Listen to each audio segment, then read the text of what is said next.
ছাত্র আন্দোলনের মুখে ক্ষমতাচ্যুত হয়েছেন বাংলাদেশের সাবেক প্রধানমন্ত্রী শেখ হাসিনা। এই আন্দোলনের শক্তি উপলব্ধি করার নয়াদিল্লির শুধু কূটনৈতিক অক্ষমতাই ছিল না, বাংলাদেশের আন্দোলনকারীদের মেজাজ মাপতেও ব্যর্থ হয়েছে ভারতের গোয়েন্দা সংস্থাগুলো। ভারতীয় সংবাদ মাধ্যম অনলাইন আউটলুক ইন্ডিয়াতে প্রকাশিত এক প্রতিবেদনে এসব কথা বলা হয়েছে। বিশ্লেষকরা বলছেন, যে উত্তাল পরিস্থিতি বাংলাদেশের সাবেক প্রধানমন্ত্রী শেখ হাসিনাকে ক্ষমতাচ্যুত করেছে, অথবা ছাত্রদের আন্দোলনের যে শক্তি তা আগেভাগে অনুমান করতে পারেনি নয়াদিল্লি। রাজপথের ভাব বুঝতে ব্যর্থ হয়েছে ভারতের গোয়েন্দা সংস্থাও। ভারত আত্মতুষ্টিতে হয়তো ভুগছিল এবং বিশ্বাস করেছিল যে শেখ হাসিনা শক্তি খাটিয়ে অতীতের মতো সবকিছু নিয়ন্ত্রণে রাখতে পারবেন। শেখ হাসিনা ক্রমশ তার জনগণ থেকে বিচ্ছিন্ন হয়ে পড়েছিলেন। 2009 সালে বিপুল সংখ্যাগরিষ্ঠতা নিয়ে ক্ষমতায় আসেন শেখ হাসিনা। তারপর তিনি বিচ্ছিন্নতাবাদী উলফার যেসব নেতা বাংলাদেশে ছিলেন তাদের ভারতের হাতে তুলে দেন। এর মধ্য দিয়ে ভারতের নিরাপত্তার প্রতি তার একাগ্রতার কারণে ভারতের সরকার এবং বিরোধীদের কাছে যথেষ্ট প্রশংসা পান তিনি। বিশ্লেষকদের মতে, কূটনৈতিকভাবে শেখ হাসিনার রাজনৈতিক মৃত্যু হল ভারতের মোদী সরকারের জন্য একটি বড় আঘাত। গত 15 বছরে ক্ষমতায় থাকা শেখ হাসিনার পেছনে ভারত পুরোটা সময় শক্তি সম্পদ ব্যয় করার পর ভারত এখন দিশাহারা। নোবেলজয়ী প্রফেসর ডক্টর মোহাম্মদ ইউনুস এখন দায়িত্বে।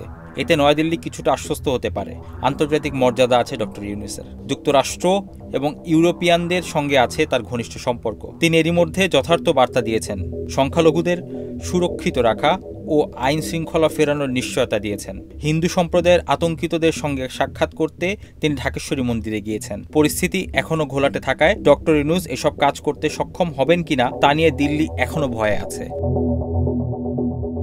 ক্ষমতাচ্যুত করার জন্য যুক্তরাষ্ট্রকে দায়ী করেছে অনেকে। যুক্তরাষ্ট্র ও শেখ হাসিনার মধ্যে কখনোই সম্পর্ক বন্ধুর ছিল না। এবছর জানুয়ারিতে বিতর্কিত নির্বাচনের আগে বিরোধীদের দাবি করা তত্ত্বাবধায়ক সরকারের দাবিকে সমর্থন করেছে যুক্তরাষ্ট্র। বাংলাদেশ নিয়ে বিপরীত অবস্থানে থাকে ভারত ও যুক্তরাষ্ট্র। নয়াদিল্লি শেখ হাসিনার জন্য লড়াই অব্যাহত রাখে। তবে এই বিরোধ ভারত যুক্তরাষ্ট্র সম্পর্ককে ক্ষতি করতে পারেনি। নির্বাচনের পর হাসিনার সঙ্গে যুক্ত হয়েছে ওয়াশিংটন। যুক্তরাষ্ট্রের রিপোর্ট অনুযায়ী নয়াদিল্লির অনুরোধে তারা সুর নরম করেছে।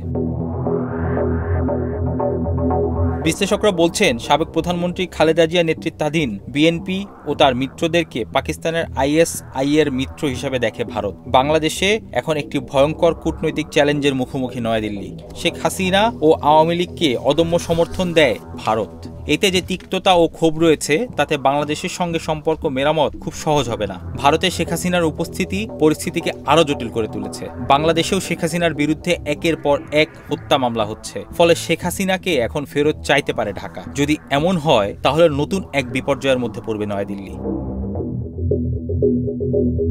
এই অঞ্চলের পরিস্থিতি নিবিড়ভাবে পর্যবেক্ষণ করেন সাবেক কূটনীতিবিদ রাজীব ভাটিয়া। তিনি বলেন, এটা করতে হবে ধীরে ধীরে, স্টেপ বাই স্টেপ। পার্লামেন্টে বাংলাদেশের পরিস্থিতি নিয়ে পররাষ্ট্রমন্ত্রী এস জয়শঙ্কর যে বক্তব্য দিয়েছেন তা নিয়ে ঢাকায় অসন্তোষ আছে। প্রকৃতপক্ষে জয়শঙ্কর তার বক্তব্যে পুলিশের হাতে নিহত বিপুল সংখ্যক প্রতিবাদকারীর কথা উল্লেখ করেনি। ফলে শেখ হাসিনার কূটনৈতিক পতন মোদী সরকারের জন্য বড় আঘাত।